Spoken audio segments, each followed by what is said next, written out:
দেশজুড়ে আজও উদযাপিত হচ্ছে একুশে টেলিভিশনের ২৫ বছরে পদার্পণ ও ২৪তম প্রতিষ্ঠা বার্ষিকী। র্যালি, কেক কাটা, আলোচনা সভা, পান্তা উৎসব ও সাংস্কৃতিক অনুষ্ঠান সহ চলছে নানান আয়োজন। প্রতিনিধিদের সহায়তায় জানাচ্ছেন খুরশিদ আলম মুকুল। ওয়ালটন ফ্রিজ কিনে অনেকের মতো আপনিও হয়ে যেতে পারেন মিলেনিয়াল।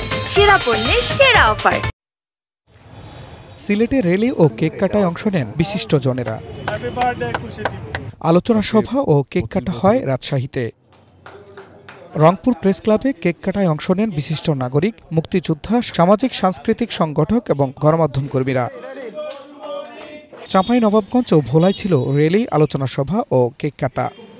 বগুড়ায় হয় কেক কাটা, র্যালি ও পান্তা উৎসব। চুয়াডাঙ্গায় হয় শোভাযাত্রা, আলোচনা সভা ও কেক কাটা।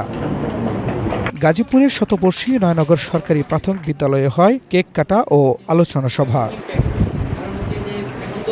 সাভারেও আলোচনা সভা ও কেক কাটা হয়। জামালপুরে শোভাযাত্রা শেষে জেলা শিল্পকলা একাডেমিতে মঞ্চস্থ হয় নাটক জেন্টিলম্যান এবং পরে কেক কাটা হয়। আনন্দ শোভাযাত্রা, কেক কাটা ও আলোচনা সভা হয় কুয়াকাটায়। র্যালি, কেক কাটা, আলোচনা সভা এবং লাঠি খেলায় লক্ষ্মীপুরে চলছে ৩ দিনের অনুষ্ঠান। শোভাযাত্রা ও আলোচনা সভা হয় মানিকগঞ্জে। অন্যান্য সাংবাদিক বন্ধুরা, মেহেরপুরে বর্ণাঢ্য র্যালি শেষে প্রেস ক্লাব মিলনায়তনে কেক কাটা হয়। মুন্সিগঞ্জে কেক কাটার আয়োজন করে ২১শে টেলিভিশন দর্শক ফোরাম। নাটোরের শোভাযাত্রা শেষে কেক কাটা হয়। পাবনায় শিশুদের নিয়ে আনন্দ র্যালি সহ কেক কাটার আয়োজন করা হয়। সাতক্ষীরা প্রেস ক্লাব মিলনায়তনে আলোচনা সভা শেষে কেক কাটা হয়। সুনামগঞ্জে হয় কেক কাটা ও আলোচনা সভা। কুড়িগ্রাম প্রেস ক্লাব থেকে বর্ণাঢ্য র্যালি শেষে আলোচনা সভা ও কেক কাটা হয়। মোংলাতেও র্যালি শেষে হয় কেক কাটা। নেত্রকোনা প্রেস ক্লাব মিলনায়তনে কেক কাটা হয়।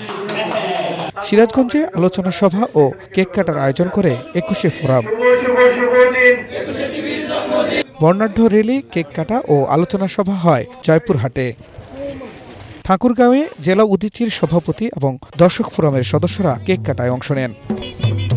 খুরশিদ আলম মুকুল, ২১শে টেলিভিশন।